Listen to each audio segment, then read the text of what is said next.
സ്ഥാനാർത്ഥിക്കൊപ്പം പരിപാടിയിലേക്ക് സ്വാഗതം. 4 പതിറ്റാണ്ടായി മുസ്ലിം ലീഗ് പ്രതിനിധികൾ മാത്രം ജയിച്ചു കയറുന്ന പൊന്നാനിയിലെ തെരഞ്ഞെടുപ്പ് വിശേഷങ്ങൾ എന്തൊക്കെയെന്ന് കാണാം. മാറ്റത്തിന് വോട്ട് തേടുന്ന LDFന് ഇത്തവണ ചരിത്രം തിരുത്താനാകുമോ?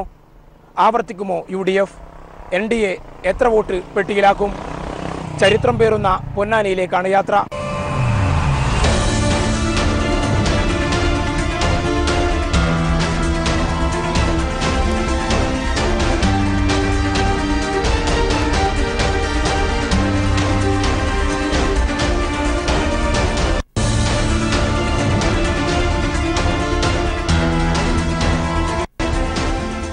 നിലമ്പൂരിൽ UDFന്റെ കോട്ടകൊത്തളങ്ങൾ പൊളിച്ചടുക്കിയ PV അൻവറിനെയാണ് പൊന്നാനി പിടിക്കാനായി LDF കളത്തിലിറക്കിയിരിക്കുന്നത്. ശക്തമായ മത്സരത്തിലൂടെ 42 വർഷത്തെ ലീഗ് കുത്തക തകർക്കാനാവുമെന്ന പ്രതീക്ഷ തന്നെയാണ് LDFന് ഇക്കാര്യത്തിലുള്ളതും. അതുകൊണ്ട് തന്നെയാണ് PV അൻവർ എന്ന നിലമ്പൂരിന്റെ വികസന നായകനെ മുൻനിർത്തി പൊന്നാനിയിൽ ഇടതു തേരോട്ടത്തിന് LDF തയ്യാറെടുത്തത്. പൊന്നാനി മണ്ഡലം സ്ഥാനാർത്ഥി PV അൻവർ പുത്തൻ വിട്ടി എന്നൊരു വന്നെത്തി. പൊന്നാനി LDF സ്ഥാനാർത്ഥി കത്രിക ചിഹ്നം തന്നിലായി വോട്ടുകൾ തന്നോളി. പൊന്നാനി മണ്ഡലം സ്ഥാനാർത്ഥി PV അൻവർ പുത്തൻ വിട്ടി എന്നൊരു വന്നെത്തി. പൊന്നാനി LDF സ്ഥാനാർത്ഥി കത്രിക ചിഹ്നം തന്നിലായി വോട്ടുകൾ തന്നോളി. ആവേശകരമായ സ്വീകരണങ്ങൾ ഏറ്റുവാങ്ങിക്കൊണ്ടാണ് പൊന്നാനിയിലെ LDF സ്വതന്ത്ര സ്ഥാനാർത്ഥി PV അൻവർ തൻ്റെ വാഹന പര്യടനം തുടരുന്നത്. സ്ത്രീകളും കുട്ടികളും അടക്കമുള്ള വലിയൊരു ജനക്കൂട്ടം തന്നെയാണ് എല്ലാ സ്വീകരണ കേന്ദ്രങ്ങളിലും PV അൻവറിനെ സ്വീകരിക്കാനായി എത്തിക്കുന്നത്. അദ്ദേഹത്തോട് തന്നെ നമുക്ക് ചോദിക്കാം, ഏത് തരത്തിലാണ് ഈ പ്രചരണ പ്രവർത്തനങ്ങൾ എത്രത്തോളം ആവേശകരമായാണ് പുരോഗമിക്കുന്നത്? വളരെ നന്നായി പുരോഗമിക്കുന്നുണ്ട്. ജനങ്ങൾ നന്നായിട്ട് സഹകരിക്കുന്നു, സഹായിക്കുന്നു, അവരവരുടെ സന്തോഷം പങ്കിടുന്നു. നല്ല രീതിയിൽ വളരെ ഫാസ്റ്റായിട്ട് മുന്നേറിക്കൊണ്ടിരിക്കുകയാണ്. എന്താണ് നമ്മുടെ മണ്ഡലത്തിലെ ഏറ്റവും പ്രധാനപ്പെട്ട തെരഞ്ഞെടുപ്പ് വിഷയം? ഈ മണ്ഡലത്തിൻ്റെ വികസന പിന്നോക്കാവസ്ഥ തന്നെയാണ് ഈ മണ്ഡലത്തിലെ ഏറ്റവും വലിയ രാഷ്ട്രീയ വിഷയം. മറ്റു വിഷയങ്ങളൊന്നും ജനങ്ങളെ സംബന്ധിച്ച് ഈ തെരഞ്ഞെടുപ്പിൽ ബാധകമല്ലാത്തതുപോലെയാണ് ഈ വിഷയത്തോട് ജനങ്ങൾ പ്രതികരിക്കുന്നത്. വികസന പ്രശ്നങ്ങളിൽ തന്നെ പ്രത്യേകിച്ച് റെയിൽവേ, കടലോര മേഖല, ആ മേഖലയിലൊക്കെയുള്ള ഒരു ജനങ്ങളുടെ പ്രതികരണം എങ്ങനെയായിരുന്നു? വളരെ അനുകൂലമായ പ്രതികരണമാണ്. കടലോര മേഖലയിൽ നിന്ന് ഒരു തുള്ളി വെള്ളം കുടിക്കാനില്ല, ഒരു കേന്ദ്രാവിഷ്കൃത പദ്ധതിയും കൊണ്ടുവന്നിട്ടില്ല. മാത്രമല്ല, ജനങ്ങൾക്ക് കടലോര മേഖലയിലെ ജനങ്ങളുടെ പ്രധാന ഒരു പരാതി എന്ന് പറയാം, എക്കാലത്തും മുസ്ലിം ലീഗിനോട് ഒട്ടി നിന്നവരാണ് അവർ ഭൂരിപക്ഷവും. അവരെ ഇത്രയും ഇപ്പോൾ കാലാവസ്ഥാ വ്യതിയാനം മൂലം ഒട്ടനവധി കടൽക്ഷോഭങ്ങളുണ്ടായി, ഓക്കി ദുരന്തമുണ്ടായി, പല ദുരന്തങ്ങളുണ്ടായി. MP അങ്ങോട്ട് വന്നില്ല എന്ന് പറയുന്ന അവരുടെ ആളുകളാണ്. പ്രളയം ഇത്രയും വലിയ പ്രതിസന്ധി ഉണ്ടാക്കിയിട്ട് തിരിഞ്ഞു നോക്കിയിട്ടില്ല. അപ്പോൾ അദ്ദേഹം മണ്ഡലത്തിലെ വികസന പ്രവർത്തനത്തിൽ തീരെ ശ്രദ്ധിച്ചില്ല എന്നതിനൊപ്പം ഒരു മാനുഷിക പരിഗണന പോലും വോട്ടേഴ്സിനോട് ചെയ്തില്ല ഒരു പ്രതിസന്ധി ഘട്ടത്തിൽ എന്ന ഒരു വികാരവും ആ മേഖലയിൽ നന്നായിട്ടുണ്ട്. അതും സ്വാഭാവികമായിട്ടും നമ്മുടെ തെരഞ്ഞെടുപ്പ് രംഗത്ത് നമുക്ക് വലിയ സഹായകമാകുന്നുണ്ട് അവരുടെ നിലപാടുകൾ. ഒപ്പം ഈ തെരഞ്ഞെടുപ്പ് പ്രചരണം ആരംഭിച്ച ഒരു ഘട്ടത്തിലാണ് പ്രത്യേകിച്ച് SDPI, പോപ്പുലർ ഫ്രണ്ട് പോലുള്ള ആളുകളുമായി അവരൊരു ചർച്ച നടത്തുകയും അത് മാധ്യമങ്ങൾ വഴി പുറത്താവുകയും ചെയ്തു. അത്തരത്തിൽ വർഗീയത ഈ മണ്ഡലത്തിൽ എത്രത്തോളം പ്രചരണ വിഷയമാക്കാൻ LDFന് കഴിഞ്ഞിട്ടുണ്ട്? അത് ജനങ്ങൾ നന്നായിട്ട് ചർച്ച ചെയ്തിട്ടുണ്ട്. വർഗീയ ഫാസിസ്റ്റുകളുമായി മുസ്ലിം ലീഗിന് പണ്ടും ഒളിഞ്ഞും തെളിഞ്ഞുമുള്ള കൂട്ടുകെട്ടുകളുണ്ട് എന്ന് അറിയുന്ന ഒട്ടനവധി ആളുകൾ ഈ നാട്ടിലുണ്ട്. അതോടൊപ്പം ഈ ഒരു തെരഞ്ഞെടുപ്പിൽ അത് വളരെ വ്യക്തമായി പച്ചയായി ജനം കാണുകയുണ്ടായി. ആദ്യം ആരും നിഷേധിച്ചു, വീഡിയോ വന്നപ്പോൾ അവർക്ക് സമ്മതിക്കേണ്ടി വന്നു. വർഗീയതയും ഈ തെരഞ്ഞെടുപ്പിൽ വലിയൊരു വിഷയം തന്നെയാണ് ഇവിടെ. വികസനത്തിൻ വസന്തം പൊന്നാനി മണ്ഡലത്തിൽ എതിരാളികൾ പോലും കൺമിഴിച്ചിട്ടമ്പരന്ന്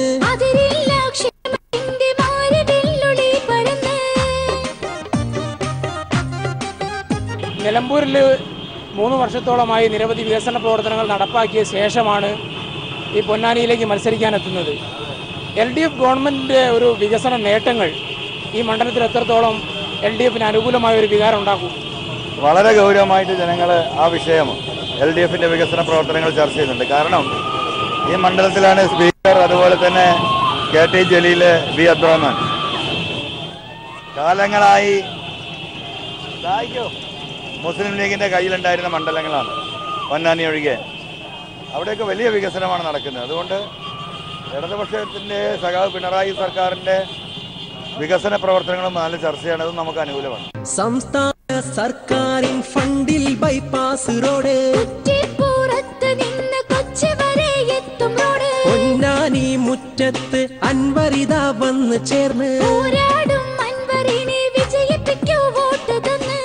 താങ്കളെ വ്യക്തിപരമായി പോലും അധിക്ഷേപിക്കുന്ന തരത്തിൽ താങ്കൾക്കെതിരെ വലിയ തോതിലുള്ള പ്രചാരണം UDFന്റെ ഭാഗത്ത് ഉണ്ടാകുന്നുണ്ട്. അതിനെ എങ്ങനെയാണ് കാണുന്നത്?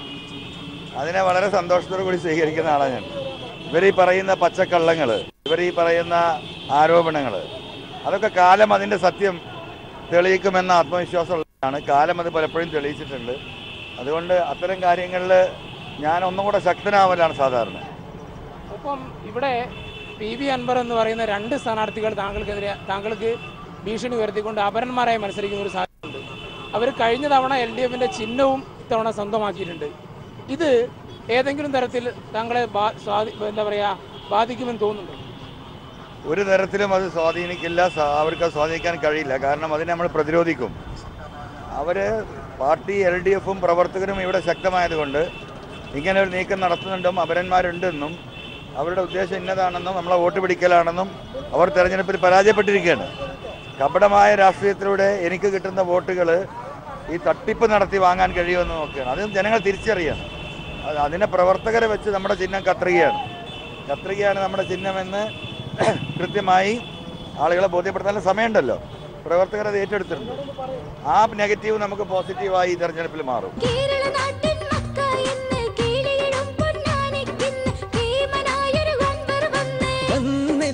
ഇടത് പക്ഷ സ്ഥാനാർത്ഥിയായി ഒന്നൊത്ത് നിൽക്കും അൻവർ എന്നും നന്നായി.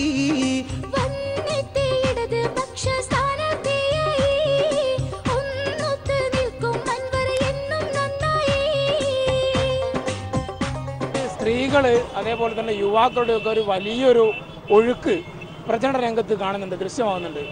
അത് ഒരു മാറ്റത്തിനുള്ള ഒരു വലിയൊരു മാറ്റം കൊതിക്കുന്ന പൊന്നാനിയുടെ ഒരു സൂചകമായിട്ടാണോ കാണുന്നത്? തീർച്ചയായിട്ടും അങ്ങനെയാണല്ലോ. അവരൊരു മാറ്റം പ്രതീക്ഷിക്കുന്നു.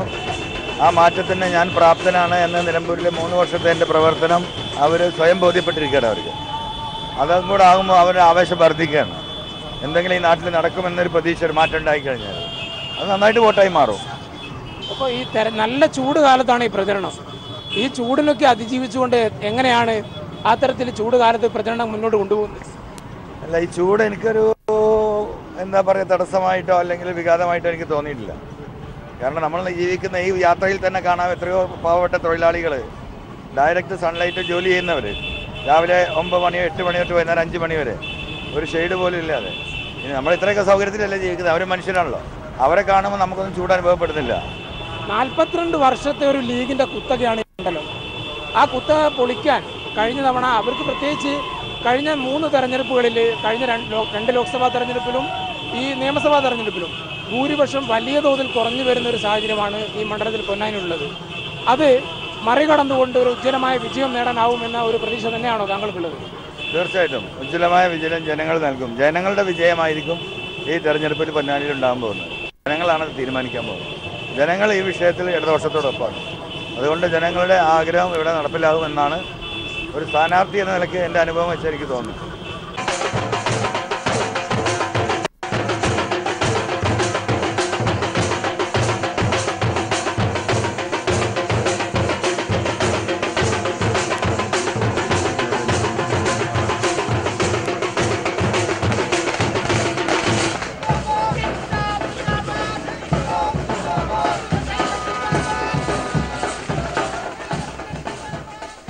ദിവസത്തെ ഒരു പര്യടനത്തിനിടയിൽ ഏറ്റവും മനസ്സിൽ തട്ടി എന്തെങ്കിലും അങ്ങനെ അനുഭവങ്ങൾ ഒരുപാടുണ്ടാവും.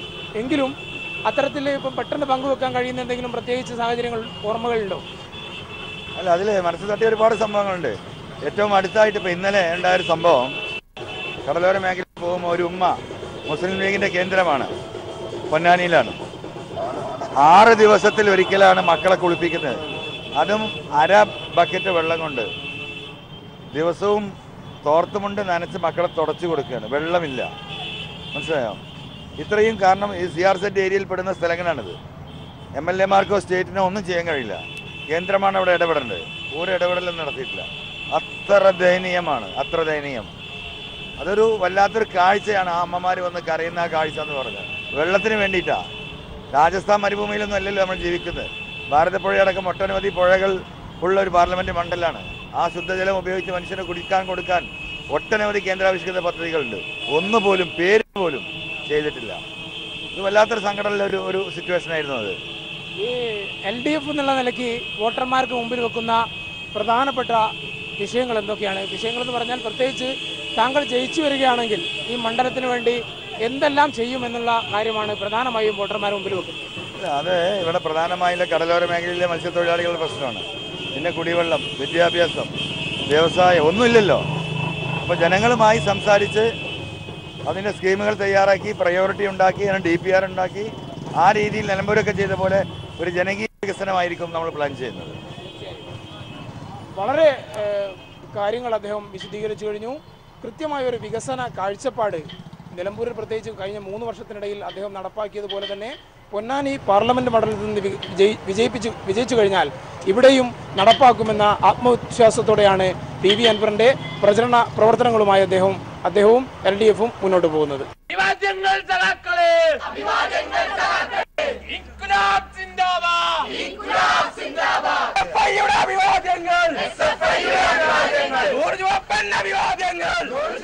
ജയം ലക്ഷ്യമിട്ടാണ് ET മുഹമ്മദ് ബഷീറിനെ തന്നെ പൊന്നാനിയിൽ മുസ്ലിം ലീഗ് കളത്തിലിറക്കിയത്. വ്യത്യസ്ത പ്രചരണ ശൈലിയും UDF മണ്ഡലത്തിൽ നടപ്പാക്കുന്നു.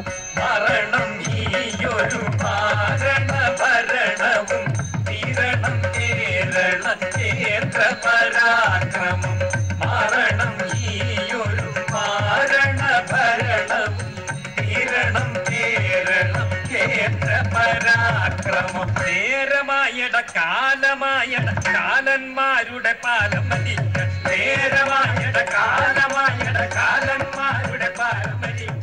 കത്തുന്ന വെയിലിലും ആവേശം ചോരാതെ ET മുഹമ്മദ് ബഷീർ തന്റെ പ്രചരണ പ്രവർത്തനങ്ങളുമായി മുന്നോട്ട് പോവുകയാണ്. 3ാം തവണയാണ് അദ്ദേഹം പൊന്നാനിയിൽ നിന്നും ലോക്സഭാ തെരഞ്ഞെടുപ്പിൽ മത്സരിക്കുന്നത്. ഈ തിരക്കിനിടയിലും അല്പസമയം അദ്ദേഹം നമ്മോടൊപ്പം ചേരുകയാണ്. കഴിഞ്ഞ 2 തവണയിൽ നിന്ന് വ്യത്യസ്തമായി എന്ത് മാറ്റമാണ് ഇത്തവണ അങ്ങ് പ്രചരണ രംഗത്ത് പ്രത്യേകിച്ച് കാണുന്നത്? പ്രചരണ രംഗത്ത് പൊതുവെ UDF-ന് 3 സംഗതികളാണ്. ഒന്ന് കേന്ദ്ര ഭരണത്തിൻ്റെ പാളിച്ചകൾ, 2 കേരള ഗവൺമെൻറ് പാളിച്ചകൾ, 3ാമത്തേത് ഞങ്ങൾ കൊണ്ടുവന്ന വികസനങ്ങളെക്കുറിച്ചുള്ള നല്ല ജനങ്ങളുടെ അഭിപ്രായം. ഈ 3 എണ്ണത്തെയാണ് ഞങ്ങൾ അവലംബിക്കുന്നത്. കേന്ദ്ര ഞങ്ങളൊക്കെ ഇപ്പോൾ എല്ലാവരും സംസാരിച്ച് ഞാനിപ്പോൾ നിങ്ങൾ ചുരുങ്ങിയ സമയം കൊണ്ട് നിങ്ങളെ അതിൽ ബുദ്ധിമുട്ടാക്കുന്നില്ല. ഇന്ത്യയിലെ ജനങ്ങൾക്ക് എല്ലാവർക്കും ഉള്ളതുപോലെ എവിടെയും ആളൊക്കെ എന്തുണ്ടെന്നറിയോ, ചാൻസ് കിട്ടട്ടെ. ഈ നരേന്ദ്രമോദി ഗവൺമെൻറ് പരാജയപ്പെടുത്തണം എന്നുള്ളൊരു മനസ്സ് അവർക്കുണ്ട്. ആ മനസ്സാണ് ഇതിൽ വർക്ക് ചെയ്തുകൊണ്ടിരിക്കുന്നത്. അതുകൊണ്ട് ഇത് എന്തെന്ന് വെച്ചാൽ ഞാനിപ്പോൾ ഇവിടെ MLA ആയിട്ട് തിരൂർ 15 കൊല്ലം, MP ആയിട്ട് ഇപ്പോൾ 10 കൊല്ലമുണ്ട്. ഈ 25 കൊല്ലത്തെ പല തെരഞ്ഞെടുപ്പുകളെയും കാണുകയും മത്സരിക്കുകയും ജയിക്കുകയും മന്ത്രിയൊക്കെ ആയിരുന്ന ആളാണ്. അന്നൊന്നും കാണാത്തൊരാവേശം ഉണ്ട്. ആ ആവേശത്തിൻ്റെ ഒരു ഘടകം എന്ന് പറയുന്നത്, മെയിൻ ഘടകം നരേന്ദ്രമോദി ഗവൺമെൻറ്റിനോടുള്ള വിദ്വേഷമാണ്. വിദ്വേഷം ചെയ്ത് അവസാനിച്ച് കിട്ടണം എന്നുള്ളൊരു ശക്തി. രണ്ടാമത് കേരള ഗവൺമെൻറ് പല കാര്യത്തിലുള്ള നയവൈകല്യങ്ങൾ ഇവിടെയൊക്കെ ചർച്ചാ വിഷയമാണ്. കാരണം ഉമ്മൻചാണ്ടി ഗവൺമെൻറ് ആയിരുന്ന സമയത്ത് കിട്ടിയിട്ടുള്ള ഒരുപാട് ആനുകൂല്യങ്ങളും സൗകര്യങ്ങളും ഇവിടെയുണ്ട്. അതൊന്നും കിട്ടാത്തൊരു സ്ഥിതി വന്നു. പല പോളിസികളിലും അവർക്ക് അസംതൃപ്തിയുണ്ട്. ഇതും പൊതിഞ്ഞുകൊണ്ടിരിക്കുകയാണ്. അത് ഈ തെരഞ്ഞെടുപ്പിൽ വളരെ വളരെ പ്രധാനമായ ജനങ്ങളുടെ ഒരു വിമ്മിഷ്ടത്തിൻ്റെ ഒരു ഘടകമാണ്. ഇത് രണ്ടും ശരിക്ക് ആളുകൾ റിഫ്ലക്റ്റ് ചെയ്യുന്നുണ്ട്. അതൊരു ഘടകം.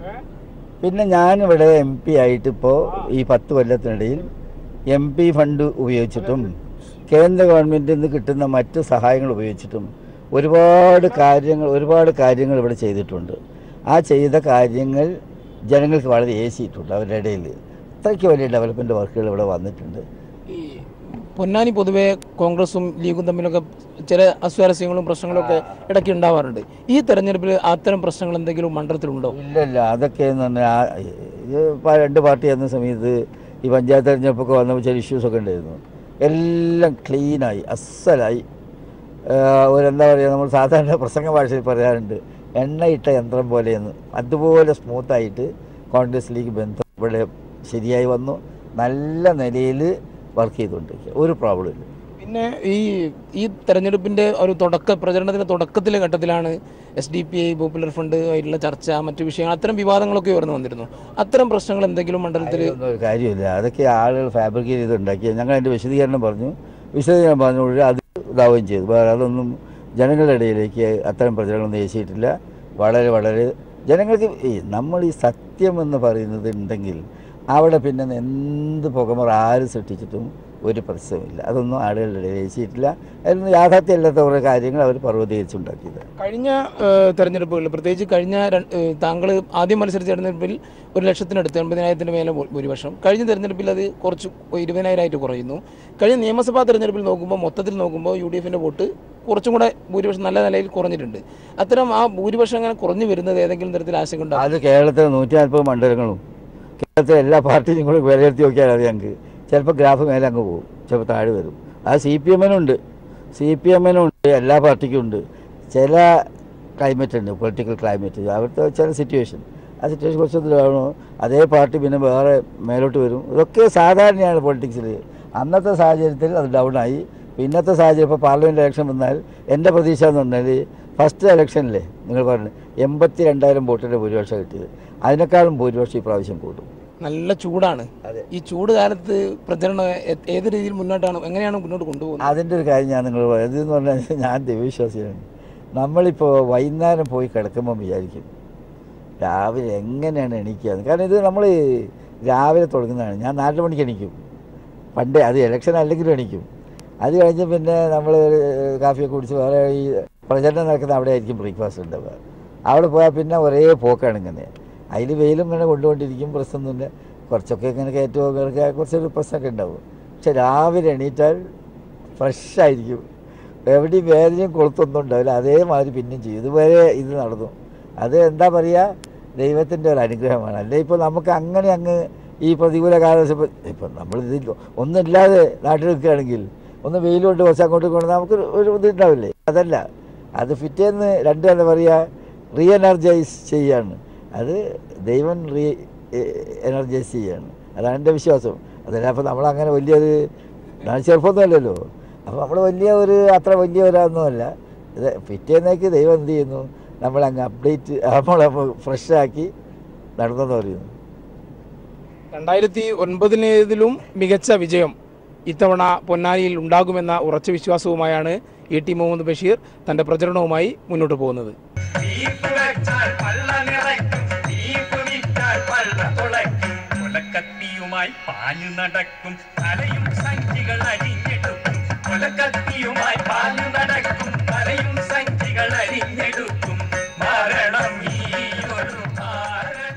പൊന്നാനിയിൽ NDAയും സജീവമായി പ്രചരണ രംഗത്തുണ്ട്. 2ാം ഘട്ട പര്യടനത്തിലാണ് NDA സ്ഥാനാർത്ഥി പ്രൊഫസർ VT രമ. പരമാവധി വോട്ടുകൾ വർദ്ധിപ്പിക്കുക എന്ന് തന്നെയാണ് പൊന്നാനിയിൽ NDA ലക്ഷ്യമിടുന്നത്.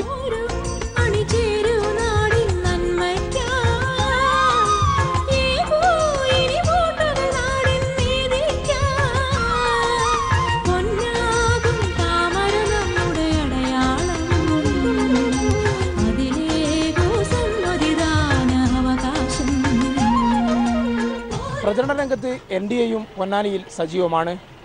പ്രൊഫസർ VT രമ ഇപ്പോൾ നമ്മോടൊപ്പം ചേരുന്നു. എന്താണ് BJP പൊന്നാനിയിൽ ജനങ്ങൾക്ക് മുമ്പാകെ വെക്കുന്ന മുദ്രാവാക്യം? നമസ്കാരം. സ്വാഭാവികമായും NDAക്ക് വെക്കാനുള്ളത് കേന്ദ്ര ഗവൺമെൻറ്റിൻ്റെ ക്ഷേമ പദ്ധതികളും അതോടൊപ്പം തന്നെ പൊന്നാനി മണ്ഡലത്തിൻ്റെ നാളിതുവരെയുള്ള വികസന മുരടിപ്പും തന്നെയാണ്. 42 വർഷത്തോളം നീണ്ട ഒരു കാലയളവ്. അവിടെ ലീഗിൻ്റെ പ്രതിനിധികളാണ് ഇവിടെ നിന്ന് പോയത്. അവർ ശരിക്കും പറഞ്ഞാൽ ദേശാടന കിളികളെ പോലെയായിരുന്നു. ഈ മണ്ഡലത്തിൻ്റെ വികസനത്തിന് കാര്യമായി ഒന്നും ചെയ്യാൻ അവർ ശ്രദ്ധിച്ചു എന്ന് ഞങ്ങൾക്ക് തോന്നുന്നില്ല. ഒരുപാട് ഇപ്പം തിരൂർ കുറ്റിപ്പുറം ഗുരുവായൂർ റെയിൽവേ ലൈൻ എത്രയോ കാലമായിട്ട് പദ്ധതിയിലുണ്ടായതാണ്.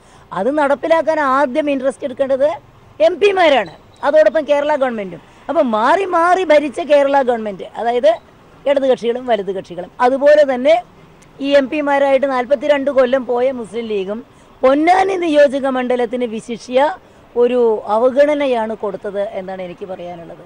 ധാരാളം ബസ് കാത്തിരിപ്പ് കേന്ദ്രങ്ങൾ MP-മാരുടെയൊക്കെ പേരിലുണ്ടാവും. ഈ കാത്തിരിപ്പ് കേന്ദ്രങ്ങൾ വെച്ചുകൊണ്ട് നിങ്ങൾ കാത്തിരിക്കൂ, ഒരിക്കലും വരാത്ത വികസനത്തിൻ്റെ ബസ്സിന് വേണ്ടി നിങ്ങൾ കാത്തിരിക്കൂ എന്ന് പറയുന്നതായിട്ടാണ് എനിക്ക് അനുഭവപ്പെട്ടിട്ടുള്ളത്. ഇത്തവണ NDAക്ക് പൊന്നാനിയിൽ എത്രത്തോളം പ്രതീക്ഷയുണ്ട്? കാരണം കഴിഞ്ഞ വർഷം 1,00,000-നടുത്ത് ഓരോ തെരഞ്ഞെടുപ്പ് കഴിയുമ്പോഴും വോട്ട് കൂടി വരുന്നൊരു സാഹചര്യമുണ്ട്. ഇത്തവണ എത്രത്തോളം പ്രതീക്ഷയുണ്ട്? ഇത്തവണ സാധാരണ ഇലക്ഷനേക്കാൾ വളരെ വ്യത്യസ്തമായ ഒരു സാഹചര്യമാണ് നമുക്കുള്ളത്. പൊന്നാനി മണ്ഡലത്തിൽ നിന്നല്ല, കേരളത്തിൽ എല്ലായിടത്തും ഇപ്പോൾ ഈ അടുത്ത കാലത്ത് നടക്കുന്ന സർവേകൾ വരെ പറയുന്നത് ഇരട്ടിയിലധികം ശതമാനത്തിലേക്ക് NDAയുടെ സാധ്യത ഉയർന്നിട്ടുണ്ട്. പൊന്നാനിയിലെ എനിക്ക് തോന്നുന്നു മാതൃഭൂമിയുടെ സർവേയിലോ മറ്റോ ഞാൻ കണ്ടത് 18% വോട്ടാണ്. ഈ 8.6% വോട്ടിൽ നിന്ന് 18ലേക്ക് ഇപ്പോഴത്തെ സർവേയിൽ മാറുക എന്നത് തന്നെ മഹത്തായ ഒരു വികസനമാണ്. ഇനിയും ദിവസങ്ങൾ ബാക്കി നിൽക്കെ ഈ 18ൽ നിന്നും ഒരുപാട് ഉയർന്ന് പൊന്നാനി ചരിത്രത്തിൽ ആദ്യമായി NDAക്ക് വിജയം കൊടുക്കും എന്ന് ഞങ്ങൾക്ക് പ്രതീക്ഷ മാത്രമല്ല, ഉറപ്പ് തന്നെയുണ്ട്. വലിയ മുന്നേറ്റം പൊന്നാനിയിലും ഇത്തവണ വലിയ മുന്നേറ്റം ഉണ്ടാക്കാൻ കഴിയും എന്ന ഉറച്ച വിശ്വാസം തന്നെയാണ് NDA സ്ഥാനാർത്ഥിക്കുള്ളത്, അല്ലെ NDA ക്യാമ്പിനുള്ളത്.